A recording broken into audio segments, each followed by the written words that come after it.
रक्षा मंत्री राजनाथ सिंह ने लखनऊ से नामांकन किया दाखिल। सीएम योगी और पुष्कर सिंह धामी रहे मौजूद। रोड शो में शामिल हुए सीएम धामी।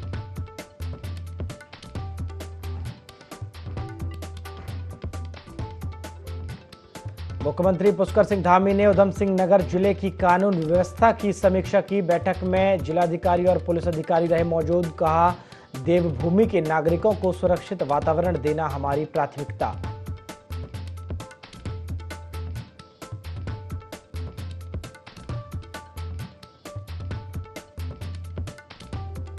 पहाड़ों पर थम नहीं रही जंगल की आग। एनडीआरएफ को रेस्क्यू के लिए उतारा गया। अब तक 750 हेक्टेयर जंगल जलकर राख।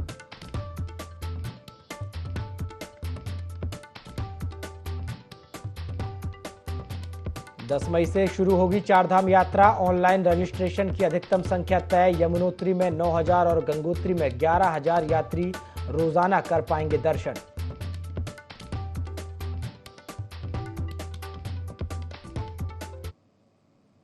नमस्कार, IND 24 देख रहे हैं आप और मैं हूं आपके साथ प्रभात पांडे। बुलेटिन की शुरुआत खबरों के साथ करेंगे।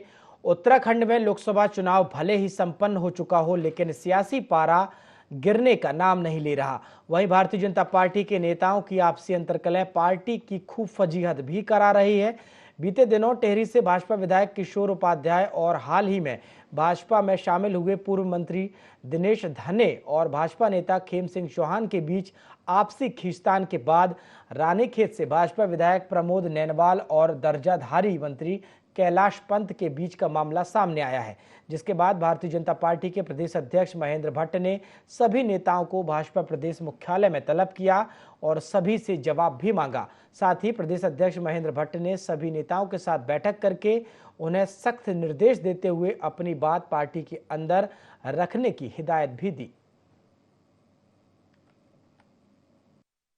देखिए, जो मेरी तो आदत है सही बात करने की, और अब कोई कुछ भी समझे कि किशोर उपाध्याय जी से थे या दिनेश धने जी से थे या किसी से थे, ऐसी तो दूसरा व्यक्ति तुलना कर सकता है। लेकिन हमारे सामान्य बातें होती हैं और सामान्य अपनी बात को कहने का सबको अधिकार है, सही बात को करने का। और बाकी मेरी बात के लिए कोई ऐसा नहीं कि सभी लोग तैयार हो जाएंगे कि आप ठीक बोल रहे हो। लेकिन हम जो मानवीय मूल्य हैं, जो हमारे बचपन में हमने छात्र जीवन से राजनीति की है और हम संघर्षों के बल पे आगे आए हैं, तो हम लोगों ने हमेशा संघर्ष किया है पब्लिक के लिए, जनता के लिए, अपने बेरोजगारों के लिए बचपन से ही। तो हम सत्ता में भी मतलब ये कि हम उसी आदत को लेके चलते हैं कि भाई हमने हमेशा संघर्ष करना है। बातचीत नहीं, लोकसभा चुनावों पर बातचीत हुई है और आगे हम पार्टी को और सशक्त कैसे कर सकते हैं, क्योंकि हमारे सामने अब चुनौतियां हैं ना। अभी निकायों के चुनाव होंगे, पंचायतों के चुनाव होंगे।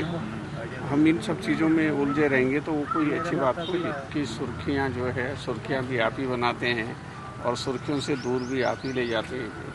जो मेरी बातचीत हुई मैंने आपके सामने, कोई विवाद नहीं है, पार्टी में कोई विवाद नहीं है। मैं तो रोज ही जो है वो 10, 20, 50 चिट्ठियाँ लिखता रहता हूँ, तो चिट्ठी लिखने में क्या हो, उसमें तो कोई बात नहीं है। अगर किसी बीजेपी के कार्यकर्ता से बात की होती उन्होंने और किसी पदाधिकारी से बात की होती, किसी के बारे में बोला होता, विषय होता, ठीक है। एक सार्वजनिक जीवन में व्यक्ति किसको किस रूप में लेता है उसका अपना आंतरिक पक्ष है। कि एक संत महात्मा से अगर उन्होंने कोई विषय रखा हो, पूजा पाठ का विषय रखा हो, उन्होंने कहा भाई मैंने पूजा पाठ के तक सब कुछ किया उन गुरु जी के उसमें, और उनको लाभ भी हुआ है, खुद उन्होंने स्वीकार किया है। जिन गुरु जी से मेरी बात हुई उससे मुझे लाभ भी हुआ है। लेकिन अब ये ठीक है कि आप कितना धार्मिक कार्य करो, उसकी राशि खोलनी नहीं चाहिए। कोई विषय इस प्रकार के आते हैं तो पार्टी के एक प्लेटफॉर्म है, उस पर अपनी बात रखनी चाहिए। ये सबके लिए हमारा कहना भी है। और इस प्रकार की बातें सार्वजनिक रूप में जो विषय केवल और केवल पार्टी फॉर्म पर रखा जा सकता है, उसको नहीं करना है, ये सबको हमने कहा है। मानसखंड की यात्रा को लेकर सरकार ने तैयारियां तेज कर दी हैं। पर्यटन मंत्री सतपाल महाराज का कहना है कि कुमाऊं के क्षेत्र में शुरू होने जा रही मानसखंड की यात्रा के लिए तैयारियां की जा रही हैं। अल्मोड़ा, बागेश्वर, नैनीताल, पिथौरागढ़, चंपावत जैसे क्षेत्र के मंदिरों में होने वाली इस यात्रा को लेकर तैयारियां चल रही हैं। पहले जत्थे में 280 श्रद्धालु शामिल होंगे और 12 दिनों तक ये यात्रा चलेगी। जगह जगह यात्री पूजा अर्चना करेंगे। यात्रा में पूना से ये शुरू होगी। 10 रात और 11 दिन की ये यात्रा है और इसके अंदर आपके नैनीताल, भीमताल, अल्मोड़ा, चकोरी, पूर्णागिरी, हाटकालिका, सूर्य मंदिर, कटारमल, कैंची धाम, चितई गोलू, जागेश्वर, शारदा घाट, पाताल भुवनेश्वर, नानक मत्ता गुरुद्वारा, चंपावत, ये सभी इसमें शामिल हैं और इसमें आपको पहाड़ी भोजन भी कराया जाएगा। तो ये 280 आदमियों को लेकर के ये ट्रेन चलेगी। उत्तराखंड में वन विभाग जंगलों में लगी आग को लेकर बड़ी चुनौती से जूझ रहा है। गढ़वाल से लेकर कुमाऊं के जंगल धू धू कर जल रहे हैं। वहीं वन विभाग आगजनी की चुनौतियों को देखते हुए अब शरारती तत्वों से कड़ाई के साथ निपटने का फैसला कर चुका है। दरअसल उत्तराखंड में वन विभाग ने अब तक 196 केस जंगलों में आग लगाने वालों के खिलाफ दर्ज किए हैं। इसमें कुल 23 आग की घटनाएं ऐसी हैं जिसमें आग लगाने वालों का वन विभाग ने पता लगा लिया है। इन मामलों में कुल 29 लोगों को नामजद किया गया है, जबकि 176 केस अज्ञात व्यक्तियों के खिलाफ दर्ज किए गए हैं।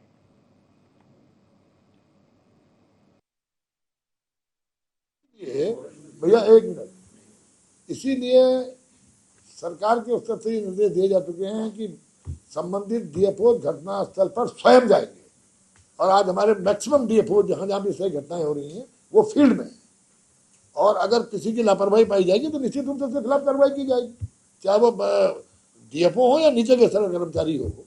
जिसको भी ये माना जाएगा जिसने लापरवाही से काम किया उसके खिलाफ कार्रवाई की जाएगी। के चमोली जनपद के उच्च हिमालयी भ्यूडार घाटी में मौजूद विश्व प्राकृतिक धरोहर फूलों की घाटी राष्ट्रीय पार्क वेस्टर्न डिस्टरबेंस के चलते अप्रैल माह में भी बर्फ से ढक गया है। यहां पश्चिमी विक्षोभ के सक्रिय होने के चलते पिछले 24 घंटे से लगातार बर्फबारी जारी हुई, जिससे घाटी में वन्य जीवन की सुरक्षा के मद्देनजर लंबी दूरी की पेट्रोलिंग करने गई पार्क ऑफिशियलों की गश्त टीम को बर्फबारी के बीच काफी दिक्कतों का सामना करना पड़ा।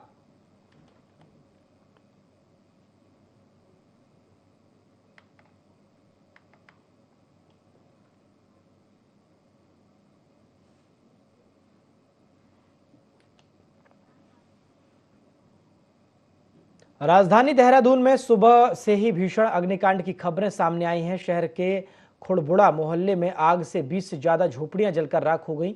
वहीं अभी तक खुड़बुड़ा मोहल्ले में भीषण अग्निकांड से आसपास हड़कंप मच गया। बता दें कि एक प्लॉट में टिन शेड में बनी 20 से ज्यादा झोपड़ियां राख हो गई। वहीं अब बताया जा रहा है कि यहां रहने वाले मजदूर तांबा जला रहे थे, उसी वक्त इस तरीके का भयानक हादसा हुआ। आग से यहां पर रखे 5 छोटे सिलेंडर भी फट गए, तो वहीं करीब 1 घंटे के भीतर दमकल कर्मियों ने आग पर काबू पा लिया। गनीमत रही कि हादसे में जानमाल का नुकसान नहीं हुआ। भीषण अग्निकांड से आसपास के लोगों में दहशत का माहौल है।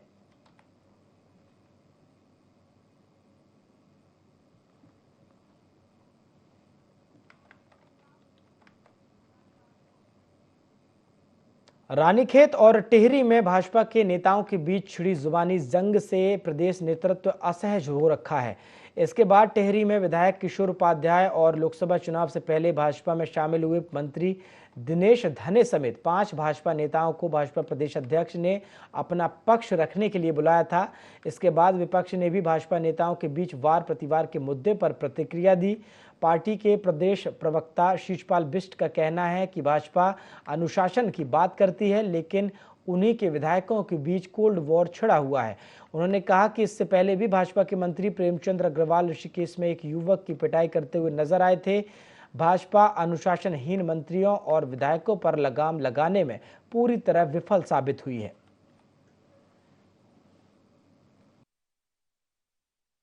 अपने पार्टी के अंदर अनुशासन की बड़ी बड़ी बातें करती है, अलग चाल चरित्र चेहरे की बात करती है, लेकिन भाजपा के जो है विधायकों का आपस में जिस तरीके से कोल्ड वार छिड़ा हुआ है, ऋषिकेश में जो है इनके कैबिनेट मंत्री प्रेमचंद अग्रवाल खुलेआम जो है युवक से मारपीट करते हुए नजर आए थे। तब मुख्यमंत्री ने भी और प्रदेश अध्यक्ष ने भी कहा था कि जो है उनका जवाब तलब किया जाएगा, लेकिन क्या जवाब तलब हुआ, क्या कार्रवाई हुई, अब देखते हैं क्या कार्रवाई होती है।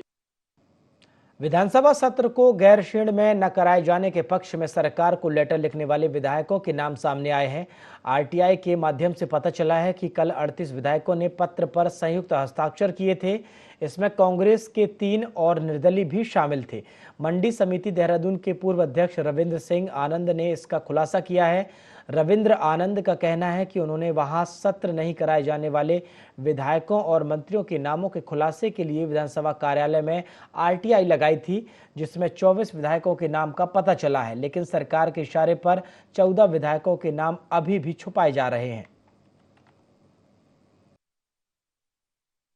20 फरवरी को अर्धनग्न होकर के एक प्रदर्शन किया गया था, क्योंकि उत्तराखंड का जो सत्र था प्रस्तावित वो गैरसैंण में था और वो गैरसैंण में ना होकर के देहरादून की विधानसभा में संपन्न हुआ। और इसके लिए विधायकों के द्वारा पत्र लिख करके मुख्यमंत्री जी से भी और विधानसभा अध्यक्षा जी से भी ये प्रार्थना की गई थी कि जो सत्र है वो गैरसैंण में ना होकर के देहरादून में हो। तो मैंने आरटीआई लगा करके विधानसभा में भी और मुख्यमंत्री कार्यालय में भी ये जानने का प्रयास किया कि वो कौन विधायक है। 24 नाम मुझे मिले हैं, ऐसे विधायक हैं जिन्होंने गैरसैंण चढ़ने से मना किया और अभी भी इसमें 14 नाम कम है। तो वो 14 नाम और कौन से हैं, इस पर एक सवाल उठता है। उत्तराखंड में 10 मई से चारधाम यात्रा शुरू होने जा रही है, जिसको लेकर श्रद्धालुओं में खासा उत्साह देखने को मिल रहा है। चारधाम यात्रा को लेकर अभी तक करीब 15 लाख से अधिक श्रद्धालु पंजीकरण करा चुके हैं। चारधाम यात्रा को लेकर सरकार अलर्ट मोड पर है। लगातार चारधाम यात्रा की तैयारियां पर जोर दिया जा रहा है। चारधाम यात्रा की तैयारी को लेकर बीकेटीसी अध्यक्ष अजेंद्र अजय ने कहा है कि पर्यटन विभाग की तरफ से चारधाम यात्रा में रिकॉर्ड तोड़ पंजीयन हो रहे हैं। इस बार अनुमान है कि रिकॉर्ड तोड़ श्रद्धालु तीर्थ यात्रा करने के लिए आएंगे। अजेंद्र अजय ने कहा कि चारधाम यात्रा को लेकर बीकेटीसी और प्रदेश सरकार सभी अपने अपने स्तर पर तमाम तैयारियां भी कर रही है। जो पर्यटन विभाग द्वारा यात्रियों के पंजीकरण किया जा रहा है ऑनलाइन, उसमें रिकॉर्ड संख्या में श्रद्धालुओं ने अपना पंजीकरण कराया है। और जैसा कि हमारा भी पूर्व में अनुमान था कि इस वर्ष बड़ी भारी संख्या में श्रद्धालु तीर्थयात्री धामों में आएंगे। इस अनुरूप बद्रीनाथ केदारनाथ मंदिर समिति के स्तर से, प्रदेश सरकार के स्तर से पूर्व से ही अपनी यात्रा को लेकर के तैयारियां प्रारंभ कर दी गई थी। माननीय मुख्यमंत्री जी के स्तर से चारधाम यात्रा की तैयारियों को लेकर के एक विस्तृत बैठक आयोजित की गई थी और उस बैठक में माननीय मुख्यमंत्री जी द्वारा कई निर्देश दिए गए थे।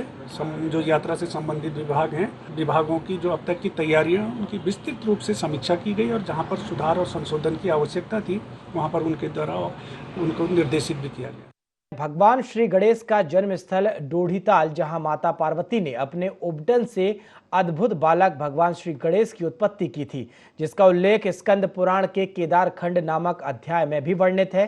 कहा जाता है कि एक बार जब माता पार्वती डोढ़ीताल में स्नान कर रही थी तो उन्होंने भगवान गणेश को पहरेदारी के लिए वहां तैनात कर दिया।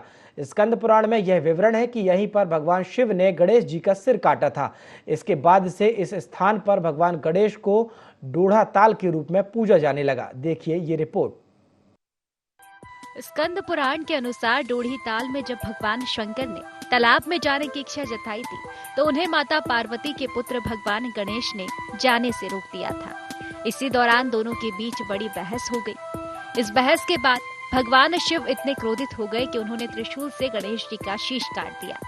दरअसल माता पार्वती ने गणेश जी को स्पष्ट निर्देश दिए थे कि अंदर तालाब में नहाने के लिए कोई भी प्रवेश ना करे। जब गणेश जी की उत्पत्ति हुई थी तो उस समय गणेश जी ने भगवान शिव के स्वरूप को नहीं देखा था।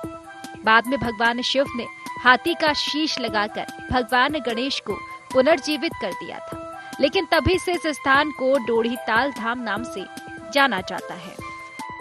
माता अन्नपूर्णा के कपाट खुलेंगे और यहाँ की सबसे मेन महत्ता ये है कि यहाँ की मिट्टी हम ले जाते हैं और अन्नपूर्णा माता की इतनी कृपा है कि जैसे जिस खेत में अगर जैसे फसल पे कीड़े लगते हैं या फसल अच्छी नहीं हो रही और हम यहाँ से मिट्टी ले जाके और खेत में डालते हैं तो वहाँ से न कीड़े लगते हैं और फसल भी जो है अपने आप ही मतलब ऐसी कृपा है माता की कि मतलब खेत एकदम अनाज से जो है भर के आते हैं। तो यहाँ पर अंगिरा ऋषि की तपस्थली अगोड़ा से आज संपूर्ण इधर हमारे क्षेत्र के और बाहर के लोग भी जिन जिन को जानकारी है, हमारे इष्ट नाग देवता, हाथी माता, नारायण देवता, वीरभद्र पंच पांडव देवता, भैरव लाभ देवता और सर्पनाथ देवता, इस सब देवी देवताओं के सानिध्य में यहाँ से यात्रा चलेगी। भगवान शंकर ने गणेश जी को पुनर्जीवित कर यह वरदान दिया था कि सभी देवी देवताओं में उनकी पूजा सबसे पहले होगी और जो भक्त गणेश जी की पूजा सबसे पहले नहीं करेंगे उनकी पूजा मान्य नहीं होगी और ऐसी पूजा का फल भी उन्हें प्राप्त नहीं होगा। ऐसी मान्यता है कि जो भी भक्त डोढ़ी ताल धाम के केवल दर्शन मात्र कर लेता है उसकी हर मनोकामना पूरी हो जाती है। भगवान गणेश सहित भगवान शिव और माता पार्वती के उस भक्त पर कृपा बनी रहती है। ये डोढ़ीताल में ये गणेश गुफा है और पौराणिक कथाओं के अनुसार और ग्रंथों के अनुसार जो है यहाँ पे जब भगवान गणेश, जब माता पार्वती इस कुंड में जब स्नान करती थी तो जो पहरेदारी होती है तो भगवान उन्होंने अपने पहरेदारी के लिए जो है भगवान गणेश को जो है वो यहाँ पे रखा करते थे। डोढ़ी धाम तक पहुँचने के लिए 16 किलोमीटर की खड़ी चढ़ाई पार करनी पड़ती है, जहाँ माता पार्वती, अन्नपूर्णा माता और भगवान गणेश डोढ़ी महाराज का भव्य मंदिर बना है और लोग अपनी मनोकामना लेकर जहाँ जाते हैं। इस मंदिर के कपाट खोल दिए गए हैं। मंदिर के दर्शन करने आने वाले कई श्रद्धालुओं से IND24 संवाददाता दीपक नौटियाल ने भी चर्चा की। चर्चा में श्रद्धालुओं ने अपने अनुभव साझा किए हैं। डिवाइन एक्सपीरियंस है हम सबके लिए। हम मुंबई और दिल्ली एक ग्रुप बनाकर आए 4 जन और बापा जी के द्वार आज खुल गए। मई 10 तक 4 धाम भी खुल जाएंगे। बहुत बड़ी बात है और मैं आशा करती हूँ जो यात्री यहाँ आएंगे उनको भी वैसा ही सुखद एक्सपीरियंस अनुभव कर सके जो हमने किया है। कि कपाट विधि और विधान से खुले जा रहे हैं और यहाँ पे वासुकीनाथ देवता के सानिध्य में खुले जाएंगे और ये वो सरोवर है और मंदिर के ठीक अंदर पीछे की तरफ आप जाएंगे, वहाँ पे माँ भगवती का एक गुफा है जहाँ पे माता ने कपड़े चेंज करे थे। तो ये सुंदर दिव्य दृश्य यहीं पे दिखाया जाता है और भगवान शंकर भगवान का पूरा परिवार यहाँ पे रहता है। सुंदर तालाब है और कहा जाता है कि माता अन्नपूर्णा ने भगवान श्री गणेश जी को इसी स्थान पर जन्म दिया था और आज सभी देव डोलियों के साथ और विभिन्न देवी देवताओं के साथ आज माता अन्नपूर्णा के कपाट यहाँ पर खोलेंगे। माँ अन्नपूर्णा के कपाट श्रद्धालुओं के लिए 6 महीने खोल दिए गए हैं और यहाँ पर भगवान वासुकी नागदेवता नाल्ड, भगवान वासुकी नागदेवता अगोड़ा यहाँ पर उद्घाटन समारोह में आए हैं और यहाँ पर माँ अन्नपूर्णा माँ पार्वती के रूप में विराजमान है और यहाँ पर भगवान गणेश भगवान जी हैं जो और उनकी जन्मस्थली है ये। और कहा जाता है कि ये जो तालाब है यहाँ पे माँ अन्नपूर्णा माँ पार्वती जी ने यहाँ स्नान किया है। भगवान श्री गणेश की जन्मभूमि डोढ़ीताल में आज हमारी टीम पहुंची है और आप मेरे पीछे देख सकते हैं कि यहाँ पे माता अन्नपूर्णा का मंदिर है जिसके कपाट जो है थोड़ी देर में जो है विधि विधान के साथ खोल दिए जाएंगे। साथ ही साथ में आप देख सकते हैं कि ये वो सरोवर है जहाँ पे माता पार्वती जो है स्नान किया करती थी और इस सरोवर में जब माता पार्वती स्नान कर रही थी तो उस समय जो है भगवान श्री गणेश यहाँ पे जो है पहरा दे रहे थे और इस बीच भगवान शंकर यहाँ पे आ रहे थे तो लेकिन जो है गणेश भगवान ने उनको रोका था और उससे क्रोधित होकर जो है भगवान शंकर ने जो है भगवान गणेश का जो है सर धड़ से अलग कर दिया था। लेकिन उसके बाद माता पार्वती के आग्रह पे जो है उन्होंने जो है उन पे हाथी की सूंड का जो सर लगाया था और साथ ही साथ में भगवान गणेश को वरदान दिया था कि आपकी जो है पूजा देवताओं में सबसे पहले स्थान पे होगी। आप देख सकते हैं कि मंदिर में लगातार जो है यहाँ पे तैयारी चल रही है और थोड़ी सी देर में जो है यहाँ पे कपाट खोल दिए जाएंगे। दीपक नोटल, IND24, उत्तरकाशी। उत्तराखंड में चारधाम यात्रा 10 मई से शुरू होगी। यात्रा के लिए पंजीयन भी शुरू हो गया है, लेकिन सरकार ने सीमित संख्या में पंजीयन करने का निर्णय लिया है, जिसका होटल और बस एसोसिएशन ने विरोध किया है। आपको बता दें, एसोसिएशन ने इस आदेश को तुगलकी फरमान करार दिया। उनका कहना है कि सरकार व्यवसायियों के हकों पर डाका डाल रही। एसोसिएशन ने चेतावनी दी है कि अगर सरकार फैसले को वापस नहीं लेती तो गंगोत्री और यमुनोत्री के कपाट खुलने के दिन पूरे जनपद के होटल बंद रहेंगे।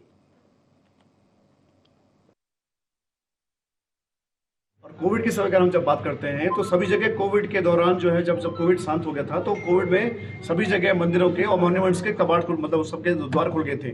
लेकिन सिर्फ उस टाइम जो है इन्हीं सरकार के द्वारा इन्हीं जो हमारे जो माता जो इसमें अधिकारी गण हैं उन्होंने किसी दिव्य दृष्टि से किसी ऐसा जो सोचा कि भाई 4 धाम में उन्होंने उसके बाद उसको बावजूद बंद रखा। तो इस तरह से कुठाराघात करना और फिर दोबारा रिपीट कर रहे हैं। लास्ट ईयर भी इन्होंने ऐसे किया कि संख्या निर्धारण करने के पश्चात जब लोग हजूम का हजूम यहाँ पे हरिद्वार में ऋषिकेश में जब आ गया था कपाट खोलने के एक दिन पहले, तो इनको विवश होकर के खोलना पड़ा, जबकि पीओमओ से जब इनको ऑर्डर आया। तो इसलिए इस तरह की जो चीजें हैं कहीं ना कहीं से हमारे पर्यटन प्रदेश को, चारों धाम के जितने भी होटल व्यवसायी हैं, जो भी पर्यटन व्यवसायी हैं, विवश होकर के जिस दिन कपाट खुलेंगे उस दिन से हमने अपने कपाट बंद कर देंगे। चार धाम यात्रा के अंदर जितने भी होटल्स आते हैं उनका कहना है कि आवश्यक सुविधाएं उपलब्ध नहीं है पर्याप्त मात्रा में। इस बयान का हम कड़ा विरोध करते हैं और मैं बताता हूं कि हमारे पास जो डाटा है उत्तरकाशी और गंगोत्री का, उत्तरकाशी और यमुनोत्री का, हमारे पास उत्तरकाशी में 30,000 लोगों के बेड प्रतिदिन के हिसाब से लोग यात्री आराम से रह सकते हैं। सरकार ने जो नियम लागू किया है वो 9,000 यमुनोत्री धाम के लिए प्रतिदिन और गंगोत्री के लिए 11,000 प्रतिदिन का किया है। इस संख्या का हम कड़ा विरोध करते हैं, ये लिमिटेशन नहीं होनी चाहिए। हरिद्वार में डीएफओ ने जानकारी देते हुए बताया है कि कोई भी व्यक्ति उसकी जमीन पर खड़े पेड़ को यदि कटवाना चाहता है तो इसके लिए वह लिखित में विभाग को लिखकर अनुमति ले, इसके बाद ही पेड़ वह काट सकता है। वहीं उन्होंने कहा कि हरे भरे पेड़ काटना आसान नहीं होगा, इसके बाद भी यदि पेड़ काटने का मामला सामने आता है तो ऐसे व्यक्ति पर नियमानुसार कार्रवाई की जाएगी। ये भ्रांतियां थी कि अब जो छूट प्रजाति के पेड़ हैं उनको काटने के लिए, जिसमें सेमल, तून इत्यादि सम्मिलित हैं, किसी अनुमति की आवश्यकता नहीं है। तो इसके संबंध में एक क्लैरिफिकेशन मेरे द्वारा भी जारी किया गया है, जिसमें ये स्पष्ट किया गया है कि जब तक राज्य सरकार द्वारा जो इसकी मानक प्रक्रिया है उसको जो है अधिसूचित नहीं किया जाता, तब तक जो यथास्थिति है पूर्व की भांति वो बनी रहेगी। इसलिए इस बारे में मेरे द्वारा जो है एक उच्च अधिकारियों को पत्र भी प्रेषित किया गया है, जिसमें अनुरोध किया गया है कि जल्द से जल्द इसमें मानक प्रक्रिया जो है उसको जारी करा जाए, ताकि लोगों को किसी प्रकार की जो है वो परेशानी ना हो। केस टू केस बेसिस पे यदि कोई ऐसा मामला संज्ञान में आता है तो उसमें नियमानुसार जो भी कार्रवाई होगी वो की जाएगी। कांग्रेस महानगर अध्यक्ष राजेंद्र चौधरी के नेतृत्व में कांग्रेस के कार्यकर्ताओं ने भाजपा सरकार का पुतला दहन किया। इसके बाद किसको पता था कि उनके गले एक बड़ी आफत पड़ने वाली है। वहीं पास में खड़े एक युवक ने महानगर अध्यक्ष राजेंद्र चौधरी से सवाल किया कि कांग्रेस सरकार ने क्या किया है।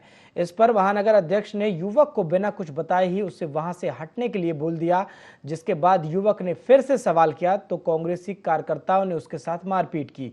युवक ने बताया कि वह आर्मी से ताल्लुक रखता है, जिस तरह से उससे मारपीट की गई वह बेहद शर्मनाक है। कार्यकर्ता अपना पुतला फूंक रहे थे और नारेबाजी कर रहे थे, तो मैंने उनसे 2-4 सवाल पूछ लिए कि कांग्रेस सरकार ने क्या किया। तो उस बात को लेके इन्होंने मेरे ऊपर 4-5 आदमी आए, उन्होंने थप्पड़ मारे, और जिसमें कि उन्होंने बताया कि भाई मैं सरकारी आदमी हूँ, तो उसके बाद भी उन्होंने थप्पड़ मारे। लेडीज आई, वो भी चिल्ला के पड़ी। से पूछा कि कांग्रेस सरकार ने अब तक किया क्या है, तो उस बात को लेके इनमें बहस हुई मेरे साथ। इन्होंने फिर पीछे से 2-3 लड़के निकल के आए बीच में से, उन्होंने थप्पड़ मारे। मैं अभी सिविल लाइन में जाऊँगा और वहाँ पे रिपोर्ट करा के आऊँगा। लोहाघाट नगर की सफाई व प्रकाश व्यवस्था चरमरा गई है। नगर पालिका पूर्व अध्यक्ष गोविंद वर्मा के नेतृत्व में लोगों ने नगर की सफाई व्यवस्था दुरुस्त करने की मांग को लेकर नारेबाजी की। इस अवसर पर गोविंद लाल वर्मा ने कहा कि नागरिकों से नगर पालिका सफाई, बिजली सहित अन्य टैक्स वसूल रही है, लेकिन नगर में साफ सफाई पूरी तरह से चौपट है। जगह जगह गंदगी का अंबार लगा है। सफाई के अलावा नगर में कई स्थानों में स्ट्रीट लाइटें भी बंद पड़ी हैं। वहीं शिकायत करने पर कोई सक्षम अधिकारी कार्रवाई भी नहीं करता है। यदि व्यवस्था नहीं सुधरी तो आंदोलन किया जाएगा।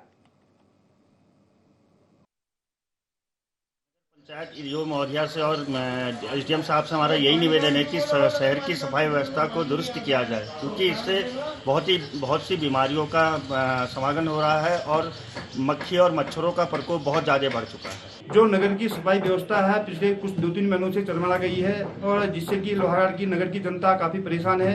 इस संबंध में एसडीएम महोदय और ईओ से भी टेलीफोनिक वार्ता की, और उनका यही कहना था कि तुरंत ही इसका समाधान किया जाएगा। और लोगों की काफ़ी शिकायत आ रही है टेलीफोनिक रूप से भी, और जहाँ भी जिस भी क्षेत्र में जाया जाए तो वहाँ लोग शिकायत कर रहे हैं, न स्ट्रीट लाइटें जल रही हैं और न सफाई व्यवस्था हो रही है, और नालियों से काफ़ी बदबू आ रही है। और गर्मियों के सीजन को देखते हुए नालियों से काफ़ी मच्छरों का भी प्रकोप हो गया है, और जिससे लोगों को महामारी फैलने का खतरा है। और इस संबंध में ईओ और एसडीएम मैडम से तुरंत ही वार्ता की जाएगी। बुलेटिन में फिलहाल इतना ही। देश और दुनिया की तमाम खबरों के लिए आप देखते रहिए IND 24। नमस्कार।